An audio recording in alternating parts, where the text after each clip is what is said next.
Bidadi township ವಿಚಾರವಾಗಿ ಸಾಕಷ್ಟು ಚರ್ಚೆಗಳು ಆಗ್ತಾ ಇರುವಂತದ್ದು. ಅದಕ್ಕೆ ರೈತರು ಕೂಡ ಸಾಕಷ್ಟು ಹೋರಾಟವನ್ನ ಮಾಡ್ತಾ ಇದ್ದಾರೆ. ಇವತ್ತು ನಾನು ಬಿಡದಿಯ ಬೈರಹೊಂಗಲದಲ್ಲಿರುವ ಗ್ರಾಮದಲ್ಲಿದ್ದೀನಿ. ಅಲ್ಲೂ ಕೂಡ ರೈತರನ್ನ ಮಾತಾಡಿಸ್ತಾ ಹೋಗ್ತೀನಿ. ಇನ್ನು ಸ್ಥಳೀಯರಾಗಿರುವಂತಹ ಕೆಲವೊಂದಷ್ಟು ಜನಗಳನ್ನ ಮಾತಾಡಿಸ್ತೀನಿ. ಬನ್ನಿ, ಅವರೇ ನಮ್ಮ ಜೊತೆ ರೆಬಲ್ ಟಿವಿಯ ಜೊತೆ ಇದ್ದಾರೆ, ಮಾತಾಡಿಸ್ತಾ ಹೋಗೋಣ.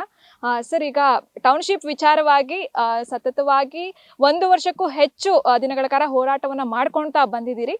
ಅದ್ರ ಬಗ್ಗೆ ಹೇಳದಿದ್ರೆ. ನಾವು ಒಂದೂವರೆ ವರ್ಷದಿಂದ ಇಲ್ಲಿ ಧರಣಿ ಸತ್ಯಾಗ್ರಹನ ಮಾಡ್ತಾನೆ ಇದ್ದೀವಿ. ಹಗಲು ರಾತ್ರಿ ಮಾಡ್ತಾನೆ ಇದ್ದೀವಿ, ಸಭೆಗಳು ಮಾಡ್ತಾ ಇದ್ದೀವಿ. ಹೊರಗಡೆಯಿಂದ ರೈತರ ಸಂಘದವ್ರು ಬಂದು ನಮ್ಗೆ ಸಪೋರ್ಟ್ ಕೊಟ್ಟಿದ್ದಾರೆ. ಬಳ್ಳಾರಿ, ಬೆಳಗಾವಿ, ಧಾರವಾಡ, ಹುಬ್ಳಿ ಧಾರವಾಡದವರು, ದಾವಣಗೆರೆ ಸೈಡು, ನಮ್ಮ ಮಂಡ್ಯ, ಮೈಸೂರು, ಹಾಸನ, ಕೊಳ್ಳೇಗಾಲ ಎಲ್ಲ ಕಡೆಯಿಂದನೂ ಬಂದು ಇವತ್ತು ರೈತರೆಲ್ಲ ನೋಡಿದಿರಲ್ಲ, ನೀವೇ ನೋಡಿದ್ರಲ್ಲ ಎಷ್ಟು ಜನ ನಮ್ಗೆ ಸಪೋರ್ಟ್ ಕೊಟ್ಟಿದ್ದಾರೆ. ಎಷ್ಟು ಜನ ಬಂದು ಇದನ್ನು ಟೌನ್ಶಿಪ್ನ ಉಳಿಸ್ಲೇಬೇಕು ಅಂತ, ಇಷ್ಟು ಪರಿಸರ ಇದ್ದಿರೋದನ್ನ ಉಳಿಸ್ಬೇಕು ಅಂತ ಅವರು ನಮ್ಮ ಜೊತೆಗೆ ನಿಂತಿದ್ದಾರೆ. ನೋಡೋಣ, ಈ ಸರ್ಕಾರಕ್ಕೆ ಎಲ್ಲ ಎಚ್ಚರಿಕೆ ಕೊಟ್ಟಿದ್ದೀವಿ.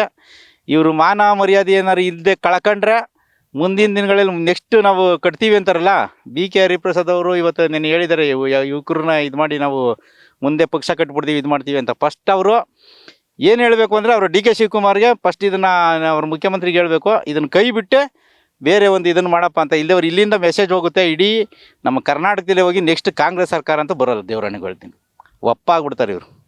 ನೋಡಿದ್ರಲ್ಲ, ಇದು ಈ ಪರಿಸರ ಇಲಾಖೆ ಇದನ್ನೆಲ್ಲ ನೋಡಿ ಅವರು ಮಾಡ್ಬೋದು ಅನ್ನಿಸ್ರೆ ನಿಮ್ಗೇನು ಅನಿಸುತ್ತೆ ನೋಡೋಣ, ಹೇಳಿ ನೀವು ಒಂದ್ಸರಿ ಅವ್ರಿಗೆ.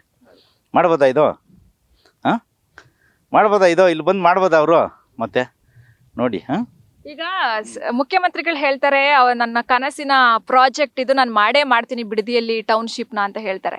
ಕನಸು ಇಲ್ಲಿ ಆರೋಳಿಯಿಂದ ಆಚೆ ಹೋಗಲಿ, ಅವ್ರ ಕನಸು ನೆನಸು ಮಾಡ್ಬೋದು. ಅಲ್ಲಿ ಆರೋಳಿಯಿಂದ ಆಚೆ ಹೋಗಲಿ. ಡೈಲ್ಯಾಂಡ್ ಮಸ್ತಾಗಿ ಬಿದ್ದಿದೆ. ಮರಳವಾಡಿ ಸೈಡ್ ಹೋದರೆ ಮತ್ತು ಒಳ್ಳೆ ಇದಿದೆ. ಅವ್ರಿಗೆ ನಮ್ಗೆ ಕೊಡೋ ದುಡ್ಡು ಅವ್ರು ಕೊಟ್ಟರೆ ಅವ್ರಿಗೆ ಇನ್ನೂ ಚೆನ್ನಾಗಿರ್ತಾರೆ. ನೀರಾವರಿಗೆ ಅಲ್ಲೇ ಪಕ್ಕನೇ ಇದೆ. ಇದು ನಮಗಿನ್ನ ಇಷ್ಟು ದೂರನಾದ್ರು ತರಬೇಕು, ಅಲ್ಲೇ ಪಕ್ಕ ಇದೆ, ತಗೊಂಡೋಗ್ಬೋದು. ಎಲ್ಲ ಅಭಿವೃದ್ಧಿಗೂ ಅಲ್ಲಿ ಇದೆ. ಮಾಡಲಿ, ಎಲ್ಲರೂ ಮಾಡಲಿ, ಇಲ್ಲ ಕನಕಪುರ ಮಾಡಲಿ. ನಾವು ಪಾಪ ಅವ್ರು ಎಲ್ಲಿ ಮಾಡ್ತಾರೋ ಅಲ್ಲಿ ಮಾಡಲಿ. ನಾವು ಇದನ್ನು ಬಿಟ್ಟು ಹೇಳ್ತೀವಿ, ಅವರೆಲ್ಲಿ ಇದೆಯೋ ಬರಡು ಭೂಮಿ ಇದೆಯೋ ಅಲ್ಲಿ ಮಾಡಲಿ. ಇಂಥ ನೀರಾವರಿ ಕಿತ್ತಿ ನೀರಾವರಿಗೆ ಸಾವಿರಾರು ಕೋಟಿ ರೂಪಾಯಿ ಖರ್ಚು ಮಾಡ್ತೀರ ನೀವು. ಈಗ ಇದನ್ನು ಕಟ್ಟಬೇಕು ಅಂದರೆ ಡ್ಯಾಮ್ ತಮಿಳ್ನಾಡಿನವರೆಲ್ಲ ಹರಿಸ್ಕೊಬಿಡ್ತಾರೆ ಅಂತೀರ. ನಮ್ಮ ಮಾಡಿ ಅದನ್ನು ಒಳ್ಳೆ ಸಂತೋಷ ಅದು. ಯಾಕಂದರೆ ವೇಸ್ಟಾಗಿ ಹೋಗುತ್ತೆ ನೀರು. ಅದನ್ನು ಉಳಿಸಿ ನಮಗೂ ಸಂತೋಷ ಇದೆ. ಅದನ್ನು ಮಾಡಿ, ನೀರು ಬಂದರೆ ಇನ್ನೂ ಒಂದಷ್ಟು ಜನ ರೈತರು ಕೊಡಿ, ನೀವು ಮಾಡಿ ಅದನ್ನು. ಅದಕ್ಕೆಲ್ಲ ನಮ್ಮ ವಿರೋಧ ಇಲ್ಲ. ನೀವು ಅಭಿವೃದ್ಧಿ ಮಾಡಬೇಕು ಅಂದ್ರೆ ಮಾಡಿ, ನಮಗಿರೋ ಅಭಿವೃದ್ಧಿ ಸಾಕು. ನೋಡಿ, ಇಲ್ಲೇ ಪಕ್ಕದಲ್ಲಿ ಇತ್ತಾಗೊಂದು ಕೈಗಾರಿಕಾ ಪ್ರದೇಶ ಇದೆ, ಈ ಕಡೆ ಒಂದು ಕೈಗಾರಿಕಾ ಪ್ರದೇಶ ಇದೆ. ನಮಗೆ ಈ ಕಡೆಗೆ ಹೈವೇ ಒಂದು 6 ಕಿಲೋಮೀಟ್ರಲ್ಲಿದೆ, ಈ ಕಡೆ 8 ಕಿಲೋಮೀಟ್ರಲ್ಲಿದೆ. ಚೆನ್ನಾಗಿದ್ದೀವಿ, ಸಾಕು. ಈ ಕಡೆ 2 ಕಿಲೋಮೀಟ್ರ್ ಸ್ಟೇಟ್ ಹೈವೇ ಇದೆ, ಚೆನ್ನಾಗಿದ್ದೀವಿ. ನಮಗೇನು ಅವ್ರೇನು ಸರ್ಕಾರದಿಂದ ಏನು ಸವಲತ್ತು ಕೊಡೋದು ಬೇಡಿ, ಇರೋ ರಸ್ತೆಗಳು ಮಾಡಿಕೊಟ್ರೆ ಸಾಕು. ಅವರು ನಮ್ಮ MLA ಬಾಲಣ್ಣರು ಇದ್ದಾರಲ್ಲ, ಅವ್ರು ಇರೋ ರಸ್ತೆಗಳು ಮಾಡಿಬಿಟ್ರೆ ಸಾಕು. ಅವರು ಇನ್ನೇನು ಅಭಿವೃದ್ಧಿನೇ ಮಾಡೋದು ಬೇಡ್ರಿ. ಅವರು ನಮಗೇನು ಅವ್ರು ಕಾಸು ಕೊಡೋದು ಬೇಡ, ದುಡ್ಡು ಬೇಡ, ಏನು ಬೇಡ, ಅಷ್ಟೇ. ಇನ್ನು ಮುಖ್ಯಮಂತ್ರಿಗಳು ಒಂದು ಮಾತು ಹೇಳ್ತಾರೆ, ಏನು ರೈತರು ಬೆಳೆದಿದ್ದಾರೆ ತೆಂಗಿನ ಗಿಡ ಏನಿದೆ, ಅದಕ್ಕೆ ಒಂದು ತೆಂಗಿನ ಗಿಡಕ್ಕೆ ಎಷ್ಟು ದುಡ್ಡಾಗುತ್ತೆ ಅಷ್ಟೇ ದುಡ್ಡನ್ನ ಕೊಟ್ಟು ನಾವು ಖರೀದಿ ಮಾಡ್ತೀವಿ ಜಮೀನು ಅಂತ. ಸರ್, ಅಷ್ಟು ತೆಂಗಿನ ಮರ ಬೆಳೆಯೋಕ್ಕೆ ನಮ್ಗೆ ಗೊತ್ತು, ವರ್ಷಗಟ್ಟಲೆ ಕಷ್ಟಪಟ್ಟಿರ್ತೀರಿ ನೀವು ಅಂತ. ಅದ್ರ ಬಗ್ಗೆ ಹೇಳದಿದ್ರೆ. ಅಲ್ಲ ಮೇಡಮ್, ಅವ್ರು ಎಷ್ಟು ದಿನ ಕಷ್ಟಪಟ್ಟಿರ್ತಾರೆ ಹೇಳಿ. ಅವರು ಇವತ್ತು ದುಡ್ಡು ಕೊಡ್ಬೋದು, ದುಡ್ಡೇ ಎಲ್ಲ ಮುಖ್ಯ. ಇಷ್ಟು ಹಸಿರು, ಇಷ್ಟು ನೆಮ್ಮದಿ ಇದೆ ನೋಡಿ. ನಾವು ಎಷ್ಟು ಶಾಂತಿಯಾಗಿದ್ದೀವಿ ಇಲ್ಲಿ, ಎಷ್ಟು ತಣ್ಣು ಗಾಳಿ ಬೀಸ್ತಾ ಇದೆ. ಯಾವ ಥರ ಆರೋಗ್ಯ ಕಾಪಾಡಿಕೊಂಡು ಹೆಂಗೆ ಹೋಗ್ಬೋದು ಅನ್ನೋದನ್ನ ಇದನ್ನು ನೋಡ್ಬೇಕು ಅವ್ರು. ಇಲ್ಲ ಅಷ್ಟೇ, ಅವರೆಲ್ಲೋ ಬೇರೆ ಕಡೆ ಮಾಡಲಿ. ಇವಾಗ ಮೊನ್ನೆ ನಮ್ಮ ಇವ್ರು ಬಂದಿದ್ದರು, ಕೋಲಾರದವರು. ಅಲ್ಲಿ 5,000 ಎಕರೆ ಲ್ಯಾಂಡ್ ಕೊಡ್ತೀವಿ ಅಂದರು MP ಅವರು. 5,000 ಎಕರೆ ಲ್ಯಾಂಡ್ ಕೊಡ್ತೀವಿ, ಇದು ಬಂಜರು ಭೂಮಿ ಅದೇ, ಅಲ್ಲೇ ಮಾಡಿ, ನೀವು ತಗೊಂಡೋಗಿ ಅಲ್ಲಿ ಮಾಡಿ, ಬೇಡ ಅಂತೀವ? ಎಲ್ಲ ಕಡೆ ಹೇಳ್ತಾರೆ ಬನ್ನಿ ನಮ್ಮ ಕಡೆ ಕೊಡ್ತೀವಿ ಮಾಡಿ, ಇದನ್ನೇ ಯಾಕೆ ತೆಗಿಬೇಕು ಅಂತ. ಇರೋದನ್ನ ಯಾಕೆ ಕೇಳಬೇಕು ನೀವು? ಇಲ್ಲದೇ ಇರೋ ಕಡೆ ಮಾಡಿ. ನಮ್ಗೆ ಗೊತ್ತು ಇಲ್ಲಿ ಇರ್ತದೆ, ಡೆವಲಪ್ ಆಯ್ತದೆ ನಮ್ಮ ಭೂಮಿ. ಏನು ಅವ್ರು ಅಭಿವೃದ್ಧಿ ಮಾಡೋದು ಬೇಡ, ನಾವು ಇರೋದೇ ಅಭಿವೃದ್ಧಿ ಸಾಕು. ಅಲ್ಲ, ಎಲ್ಲರೂ ಬಂದು ಹೇಳ್ತಾರೆ ಬೇರೆ ಕಡೆ ಭೂಮಿ ಕೊಡ್ತೀವಿ, ಅಲ್ಲಿ ಟೌನ್ಶಿಪ್ ಮಾಡಿ, ಇಲ್ಲಿ ಟೌನ್ಶಿಪ್ ಮಾಡಿ ಅಂತ. ಇಲ್ಲೇ ಯಾಕೆ ಸರ್ಕಾರ ಮಾಡಬೇಕು ಅಂತ ಇದೆ, ಅದಕ್ಕೆ ನೀವೇನು ಹೇಳ್ತೀರಿ? 2,800 ಎಕರೆ ಗೋಮಾಳ ಲ್ಯಾಂಡ್ ಇದೆ ಗೌರ್ಮೆಂಟ್ದು. 2,800 ಎಕರೆ ಅದು ಇವ್ರಿಗೆ ಲಾಭ ಸಿಗುತ್ತಲ್ಲ, ಇದನ್ನು ಹೊಡೆದು ಬಿಡ್ಬೇಕು ಅವರು. ಕೊಡಲಿ ಹೇಳ್ರಿ ಬಡವ್ರಿಗೆ, ಪಾಪ ಇಲ್ಲದೇ ಇರೋರು ಕೊಡಲಿ. ಅವ್ರಿಗೆಲ್ಲ ರೆಕಾರ್ಡ್ ಇದ್ದವ್ರಿಗೆಲ್ಲ ಕಟ್ ಮಾಡಿಬಿಟ್ಟವ್ರು ಪಾಪ. ಎಷ್ಟು SCಗಳಿಗೆ ಅವ್ರಿಗೆ ರೆಕಾರ್ಡ್ ಇದ್ದವ್ರಿಗೆಲ್ಲ ಕಟ್ ಮಾಡ್ಬಿಟ್ಟು ಪಾಪ ಅಲಸ್ತವ್ರು ಅವ್ರನ್ನ. ಇವತ್ತು ಅವ್ರು ಏನು ಕೇಳೋಕ್ಕೂ ಆಯ್ತಿಲ್ಲ, ಬಿಡೋಕ್ಕೂ ಆಯ್ತಿಲ್ಲ. ಇವ್ರದ್ದೇ ಆಡಿದ್ದೇ ಆಟ. ಅಧಿಕಾರಿಗಳು ಯಾರು ಇದು ಮಾಡ್ತಾರೆ, ಅದನ್ನೆಲ್ಲ ಏನೋ ನೋಡಿ ಅವ್ರಿಗೆಲ್ಲ ಸರಿ ಮಾಡಿಕೊಟ್ಟು ಪಾಪ ಮಾಡಿ. ಗೌರ್ಮೆಂಟ್ ಲ್ಯಾಂಡ್ ಇದ್ದರೆ ಬೇರೆ ಏನೋ ಅಭಿವೃದ್ಧಿ ಮಾಡಿ, ಅದರಲ್ಲಿ ಮಾಡಿ. ಗೌರ್ಮೆಂಟ್ ಲ್ಯಾಂಡಲ್ಲಿ ಒಂದು ಚಿಕ್ಕದಾಗಿ ಇಂಡಸ್ಟ್ರಿಯಲ್ ಏರಿಯಾ ಮಾಡಿ ಎಲ್ಲಿದೆಯಾ ಪಾಳಿ ಅಲ್ಲಿ ತಗೊಳ್ಳಿ. ಅದನ್ನು ಬೇಡ ಅಂತೀವ ನಾವು? ಅದನ್ನು ಬಿಟ್ಬಿಟ್ಟು ಇದನ್ನೆಲ್ಲ 6,500 ಎಕರೆ ರೈತರ ಜಮೀನೆಲ್ಲ ಕಿತ್ತಿ ನೀವು ಯಾವ ಅಭಿವೃದ್ಧಿ ಮಾಡೋಕೆ ಹೋಗ್ತೀರಿ? ನಮ್ಗೆ ಬೇಡ ಅದು, ನಾವೇ ಅಭಿವೃದ್ಧಿ ಮಾಡ್ಕೋತೀವಿ.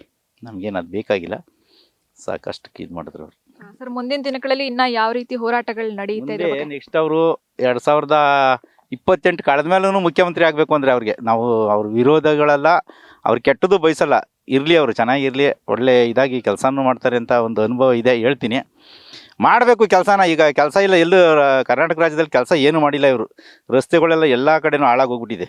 ಮೊದಲಾದ್ರು ರಸ್ತೆ ಮಾಡಲಿ, ನೀರಾವರಿ ಮಾಡಲಿ, ಎಲ್ಲೆಲ್ಲಿ ಮಾಡ್ತಾರೋ ಕೈಗಾರಿಕೆಗಳು ಮಾಡಲಿ, ಅಲ್ಲಲ್ಲೇ ಬರೋ ಕೈಗಾರಿಕೆನೇ ಬಿಟ್ಬಿಟ್ರು. ಇವಾಗ ತಮಿಳ್ನಾಡು ಬಿಟ್ಟು ಕಳಿಸ್ಬಿಟ್ರು, ಅದು ಯಾವುದೋ ಒಂದು ಕಂಪ್ನಿನ ಮಾಡಿ. ಈಗ ನಿಮ್ಮದೇ ಅದೆಲ್ಲ ಇಲ್ಲೇ ಒಂದಷ್ಟು ತಗೊಂಡು ಅದ್ರ ಪಕ್ಕ ಇರೋದೊಂದು ಸ್ವಲ್ಪ ಮಾಡ್ಕೊಂಡು ಮಾಡಿ, ಗೌರ್ಮೆಂಟ್ ಲ್ಯಾಂಡ್ ಇದೆಯಲ್ಲ ಮಾಡಿ, ಕೈಗಾರಿಕೆ ಇಂಡಸ್ಟ್ರಿಯಲ್ಲಿ ತಗೊಂಡು ಬನ್ನಿ, ಬೇಡ ಅಂತಾರ? ಇದನ್ನೇ ಎಲ್ಲ ಇಷ್ಟು ಎಲ್ಲ ಹೊಡೆದು ನೀವೇನು ಮಾಡೋಕೆ ಹೋಗ್ತೀರಾ? ಅವ್ರು ಯಾರು ಕೊಡ್ತಾರೇನ್ರಿ? ಅವ್ರು ತಗೊಳ್ಳಿ ನೋಡೋಣ. ಬಾಲಕೃಷ್ಣ ಅವ್ರು ಹೇಳ್ತೀರ 60%, 80% ಒಪ್ಪಿಟ್ಟವ್ರೆ ಅಂತ. ನೆನೆ 80% ಒಪ್ತವ್ರು ಎಷ್ಟು ಜನ ಇದ್ರಲ್ಲಿ ನೋಡ್ರೆ, ಇದು ಇಟ್ಕೊಂಡು ಬಾವುಟ ಇಟ್ಕೊಂಡು ನಿಂತಿರಲ್ಲ ಊರಲ್ಲಿ, ಬಾವುಟ ಇರೋದು ಪೋಸ್ಟರ್ ಅರ್ದು ಬಿಸಾಕ್ದಾಗ 80% ಎಷ್ಟು ಜನ ನಿಂತಿರು ನೋಡಿದ್ರೆ ಅಲ್ಲಿ 12 ಜನ ಇದ್ರು ಅಷ್ಟೇ ಅವರು. ಗೊತ್ತಾಯ್ತಾ? ಹಂಗೆ ಒಂದು ಊರಲ್ಲಿ ಎಷ್ಟು ಜನ ಅವ್ರೆ ಅಂತ ನಮಗೂ ಗೊತ್ತು. ಬರಲಿ ಅವರು. ಓಕೆ, ನೋಡಿದ್ರಲ್ಲ ವೀಕ್ಷಕರೇ, ಬಿಡದಿ ಜನರ ಆಕ್ರೋಶವನ್ನ. ಕ್ಯಾಮ್ರಾ ಪರ್ಸನ್ ತೇಜು ಜೊತೆ ಲಾವಣ್ಯ, ಬಿಡದಿ.